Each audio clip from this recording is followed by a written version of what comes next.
Good morning students. Class 11th standard, subject economics, lesson 1, introduction to microeconomics. Okay, today we see methods of economics. Okay, we have to follow two types of methods, deductive method and inductive method. First one is the deductive method. It is otherwise known as analytical method. Another name is analytical method.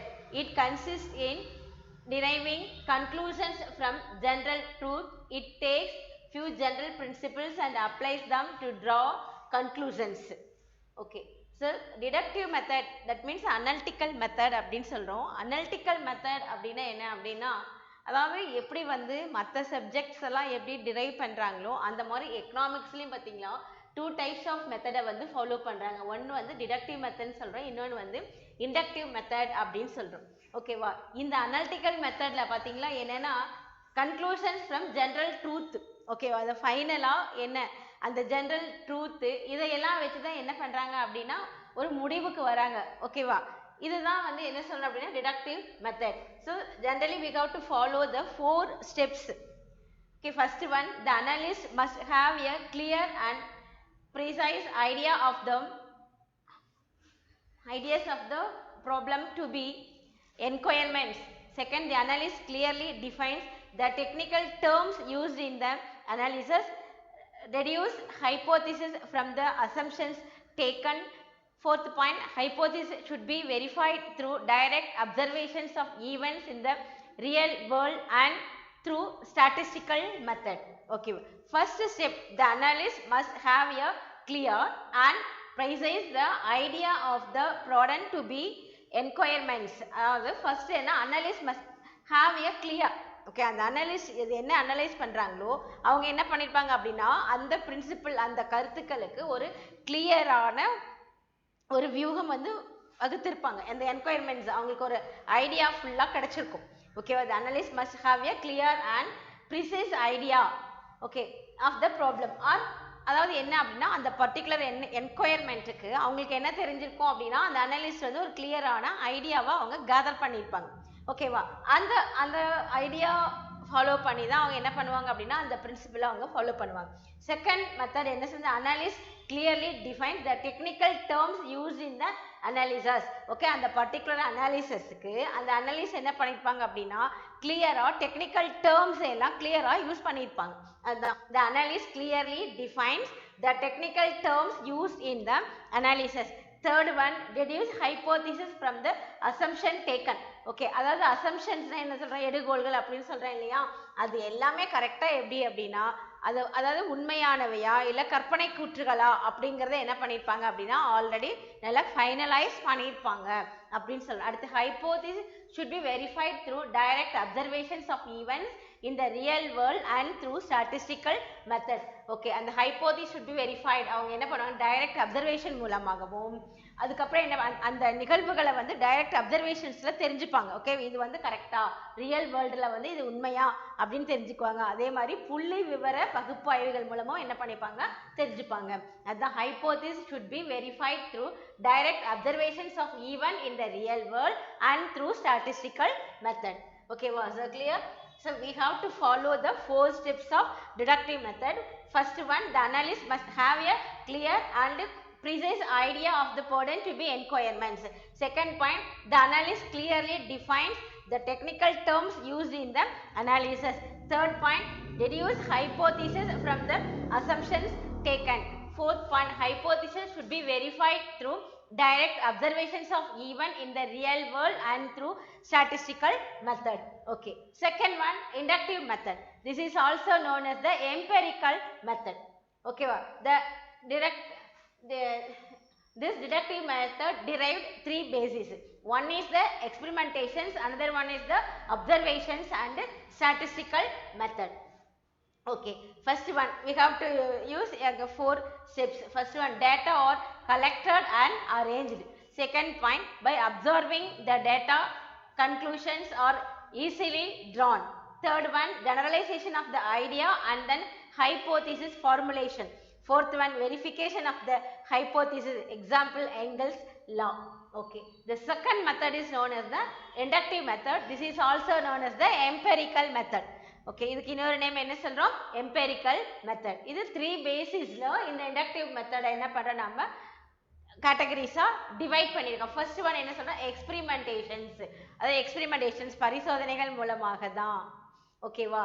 Second observations. Okay, observe பண்றது. Okay, இது இப்படி தான் இருந்திருக்கா, again என்ன பண்றது அப்படின்னு நல்லா ஆராய்ந்து பார்க்கறது அப்சர்வேஷன். அண்ட் ஸ்டாட்டிஸ்டிக்கல் மெத்தட், புள்ளி விவர மெத்தட், இது statistical method.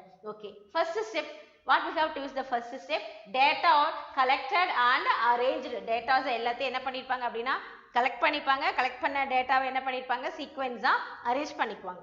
Second, by observing the data conclusions are easily drawn. Okay, அதுக்கப்புறம் அப்சர்வ் பண்ணி அந்த டேட்டாஸை என்ன பண்ணுவாங்க, அந்த கன்க்ளூஷன் ஒரு முடிவுக்கு வர்றதுக்கு என்ன பண்ணுவாங்க, ஈஸியா என்ன பண்ணுவாங்க, ட்ரான் பண்ணிருப்பாங்க. ஃபர்ஸ்ட் என்ன பண்ணாங்க, டேட்டா கலெக்ட் பண்ணி அரேஞ்ச் பண்ணிக்கிறாங்க. அரேஞ்ச் பண்ண டேட்டாவை என்ன பண்றாங்க அப்படின்னு சொல்லி பார்த்தீங்கன்னா ஒரு முடிவுக்கு வர்றதுக்கு முன்னாடி அதை ஈஸியா அப்சர்வ் பண்ணி ஈஸிலி என்ன பண்ணிருப்பாங்க, ட்ரான் பண்ணிருப்பாங்க. Third category என்ன சொல்ற, generalization of the data and then hypothesis formulation. Okay, generalization of the data, அந்த டேட்டாவை ஜெனரலா என்ன பண்ணிருப்பாங்க, கலெக்ட் பண்ணி அந்த ஹைபோதிசிஸ் ஃபார்முலேஷனுக்கு கொண்டு வந்துருவாங்க. Fourth point, verification of the hypothesis. Okay, அதை வந்து வெரிஃபை பண்ணுவாங்க. அது என்னெல்லாம் யூஸ் பண்ணுவாங்க அப்படின்னா இந்த எங்கல்ஸ் லாவை வந்து என்ன பண்ணுவாங்க, யூஸ் பண்ணுவாங்க. ஓகே, எங்கல்ஸ் லா அப்படிங்கிறது என்ன அப்படின்னா preparation of total expenditure incurred on goods items decisions as total expenditure. அதாவது என்னன்னா இது எங்கல்ஸ் லா அப்படிங்கிறது என்ன, preparation of total expenditure incurred on food items declines as total expenditure.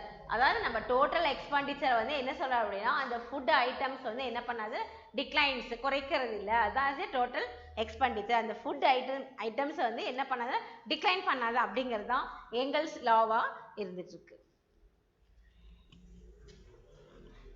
Ma'am எதுன்னு சொல்லுங்க, நான் ஆஃப் பண்ணிடுறேன்.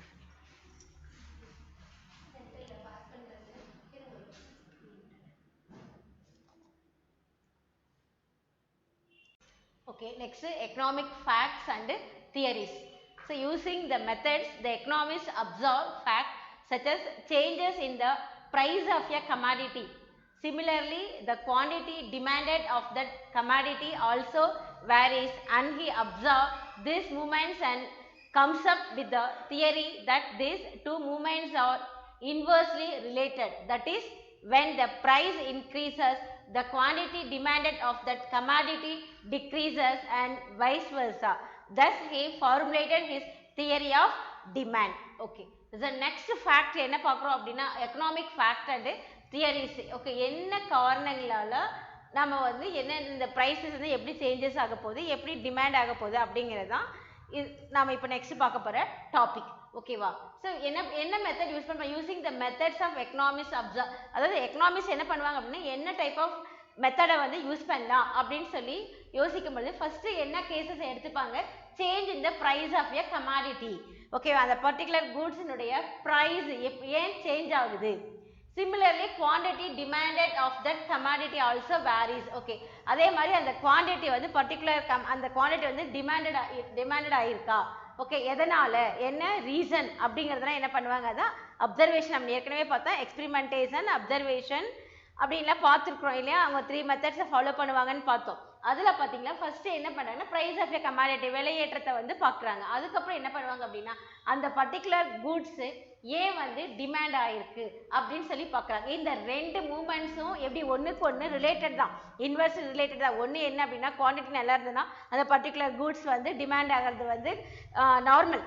Just like that. அதே மாதிரி பார்த்தீங்களா ப்ரைஸ் வந்து அதிகமாக இருந்தாலும் என்ன பண்ணுவாங்க அப்படின்னா பெரும்பான்மையான மக்கள் என்ன பண்ணுவாங்க, அந்த கூட்ஸை விட்டுட்டு அந்த கமாடிட்டியை விட்டுட்டு அடுத்ததுக்கு என்ன பண்ணுவாங்க, மூவ் பண்ணுவாங்க. அதுதான் இந்த பாயிண்ட்ஸில் வந்து அதுதான் என்ன சொல்லியிருக்காங்க. Okay, when the price increases as the quantity demanded of that commodity decreases and vice versa. Okay, அதாவது என்ன அப்படின்னா ப்ரைஸ் இன்க்ரீஸ் ஆச்சு அப்படின்னா அந்த quantity demanded of the commodity decreases. Price increase ஆகும்போது அந்த பொருள் வாங்குறது எப்படி இருக்கும் அப்படின்னா குறைஞ்சிரும். ஏன்னா விலையேற்றம் அப்படிங்கும்போது என்ன பண்ணுறோம், அதனுடைய உபயோகம் வந்து கண்டிப்பாக வந்து குறைஞ்சிரும். நம்மக்கிட்டே அந்த அளவுக்கு மணி வேல்யூ நம்மக்கிட்ட எப்படி இருக்கோ அதை பொறுத்து தான் இருக்கும். ஓகேவா? இதுதான் வந்து இது என்னென்னா தியரி ஆஃப் டிமாண்ட். இதை வந்து எந்த டாப்பிக்கில் பார்க்க போகிறோம் அப்படின்னா தியரி ஆஃப் டிமாண்ட் அப்படிங்கிற டாப்பிக்கில் ஒவ்வொன்றையும் பார்க்கலாம். ஓகே, லா ஆஃப் டிமாண்ட் அப்படிங்கிற ஒரு பெரிய தியரியே இருக்குது. நெக்ஸ்ட் பார்த்தீங்கன்னா நேச்சர் ஆஃப் எக்கனாமிக்ஸ் லா. இந்த எக்கனாமிக்ஸ் லாவுடைய நேச்சர் பார்க்குறோம். ஃபர்ஸ்ட் பாருங்கள், A law express casual relations between two or more phenomena. Okay, இந்த law வந்து என்ன பண்ணுதா 2 அல்லது 3 காரணங்களுக்காக casual relation சாதாரண காரணங்கள். ஓகே, casual relation இப்போ நம்ம சொன்னல ஒரு goods வந்து price, ஃபார் எக்ஸாம்பிள் வந்து கோல்டே எடுத்துட்டா கோல்டனுடைய ரேட் வந்து எப்படி இருக்கு, ரொம்ப ஹைக்கா இருக்கு. ஹைக்கா இருக்கும்போது நம்மளுடைய தேவைகள் எப்படி இருக்கு, கம்மியாக தான் இருக்கு. நம்ம யாரும் போய் இவ்வளோ ப்ரைஸ்ல போய் யாரும் வாங்க போறது இல்லை. பட் அதுவே வந்து என்ன ப்ரைஸா இருந்தாலும் நம்மளுடைய சப்போஸ் ஒரு ஃபுட் ஐட்டம்ஸா இருக்கு, அது எசென்சியல் ஃபுட் ஐட்டம்ஸா இருக்கு அப்படின்னா என்ன பண்ணுவோம், டெஃபினட்டா போய் அந்த குட்ஸை வந்து வாங்குறதுக்கு நம்ம என்ன பண்ணுவோம், ட்ரை பண்ணுவோம். இல்லை அப்படின்னா என்ன பண்ணுவோம் அப்படின்னா அதுக்கு சப்ஸ்டியூட், அதுக்கு இணையான வேற ஒரு ஃபுட் ஐட்டத்தை தேடி போவோம். இப்போ கோல்டு அவ்வளோ ரேட்ல இருக்கு அப்படின்னா அதுக்கு இணையா வேற ஒரு ஐட்டமை தேடி தான் என்ன பண்ண போறோம், நம்ம போறோம். அதுதான் சொல்லியிருக்காங்க nature of economic law. A law express causal relation between two or more phenomena. Next, Marshall states that economic laws are statement of tendencies and those social laws when related the strength of the motives concern. Okay, Marshall என்ன சொல்றாரு அப்படின்னா இந்த economic லா அப்படின்னா அவருடைய statement என்ன சொல்றாரு, இது ஒரு சோஷியல் லா தான். அதாவது இந்த ஸ்ட்ரென்த் ஆஃப் த மோட்டிவ், என்ன பர்பஸுக்கு நாம இதை வந்து வாங்குறோம் அப்படிங்கிறது அதான் அவர் என்ன சொல்லிட்டார் அப்படின்னா சோஷியல் லா அப்படின்னு சொல்றாரு. என்ன பர்பஸ்க்கு அந்த பர்டிகுலர் கமாடிட்டிஸ் நம்ம வந்து என்ன பண்ண போறோம், ஸ்பெசிஃபை பண்ண போறோம், செலக்ட் பண்ண போறோம் அப்படிங்கிறது யாருடைய லான, மார்ஷல். அதை பொறுத்து தான் நம்மளால என்ன பண்ண முடியும், அந்த ஸ்பீடியை வந்து ரெகக்னைஸ் பண்ண முடியும் அப்படின்னு சொல்றாரு. Third one, the economic laws are not as price and certain as the laws in the physical science.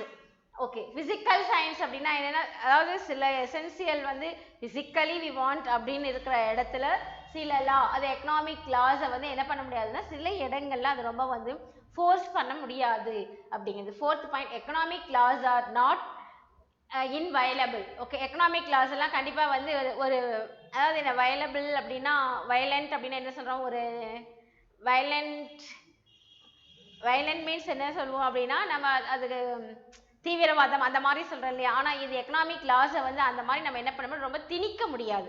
ஓகேவா, இது வந்து இப்படிதான் அப்படின்னு சொல்லியெல்லாம் அசம்ஷன் தான். ஓகேவா, இது வந்து இப்படி இருக்கலாம், இல்லாமலும் போகலாம், விருப்பம் இருந்தால் அதை நம்ம ஃபாலோ பண்ணலாம், விருப்பம் இல்லாட்டிக்கு என்ன பண்ணலாம், விட்டுலாம். பட் அது லா அப்படின்னு சொல்லி இது ரூல்ஸ் அண்ட் ரெகுலேஷன், இது டெஃபினட்டா செய்யணுங்கும் போது நம்ம அதை வந்து ஃபாலோ பண்ணி தான் தீரணும்.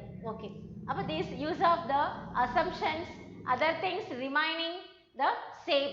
ஓகே, நம்ம இப்போ என்ன பண்ற போறோம் அப்படின்னா இந்த use of assumptions other things remaining the சேம்னா, அசம்ஷனா எடுகோள்கள் இருக்குன்னு சொல்லியிருக்கோம்.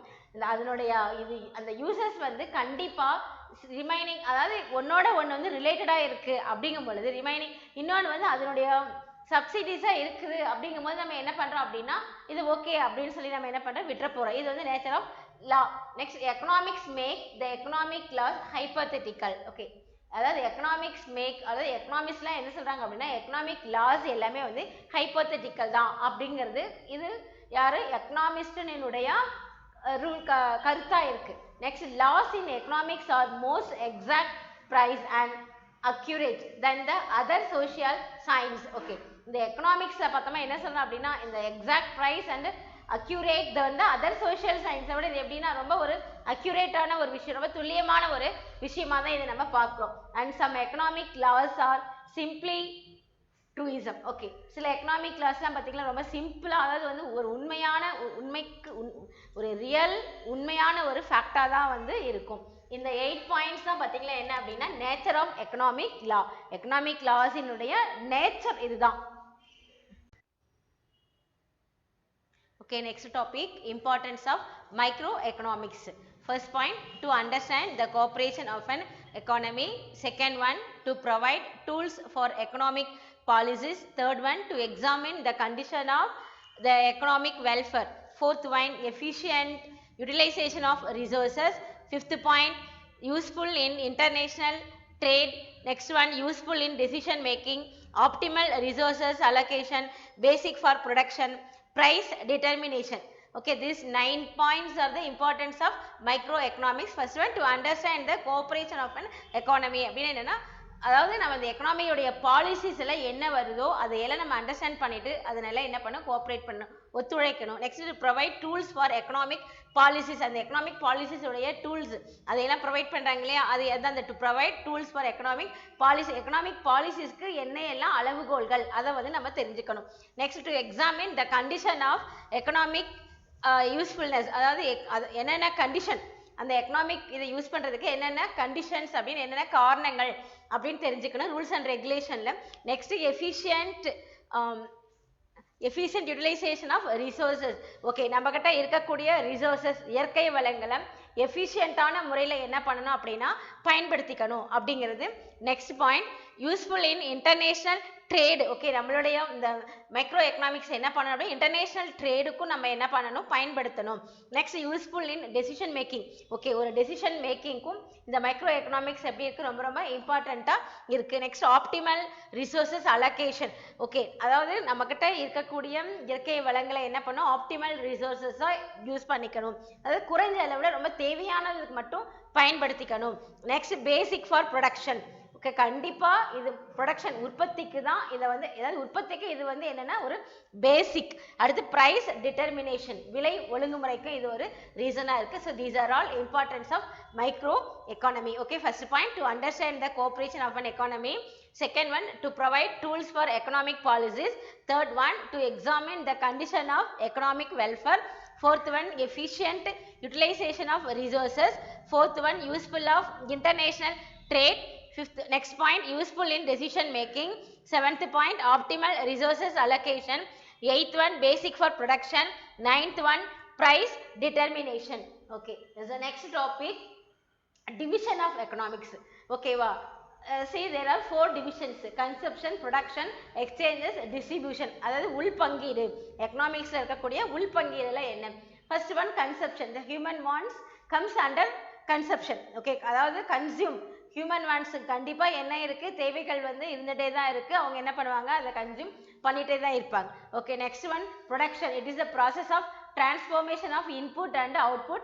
It covers a characteristics, namely land, labor, capital and organization. Production means என்ன, உற்பத்தி. இது என்ன பண்றோம், அதாவது input and output, process of transformation of input and output. என்ன அர்த்தம் அப்படின்னா, இன்புட் நம்ம எவ்வளவு உற்பத்தி பண்றோம், எவ்வளவு வந்து அவுட்புட், எவ்வளவு வந்து வெளியே கொடுக்குறோம் அப்படிங்கிறது.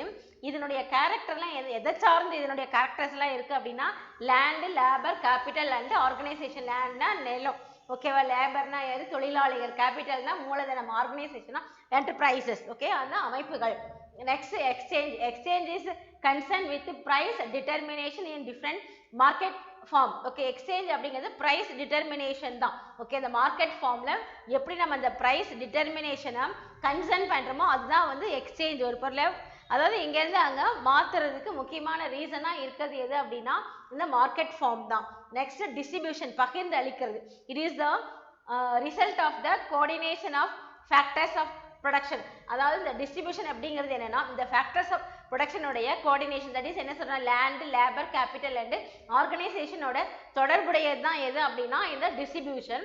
அந்த டிஸ்ட்ரிபியூஷன் நமக்கு எப்படி வந்து அதனுடைய ரிலேட்டடாக இருக்குன்னு சொல்லி பார்த்தீங்களா, rent, wages, interest and profit. Okay, இது மூலமா நம்ம என்ன பண்றோம் அப்படின்னு சொன்னா டிஸ்ட்ரிபியூட் பண்றோம். ஓகே, அது ரெண்டாவோ, வேஜஸ் ஆகவோ, இன்ட்ரெஸ்ட் ஆகவோ, ப்ராஃபிட் ஆகவோ நம்ம என்ன பண்ணிட்டு இருக்கோம் அப்படின்னா டிஸ்ட்ரிபியூஷன் பண்ணிட்டு இருக்கிறோம். Okay, thank you students.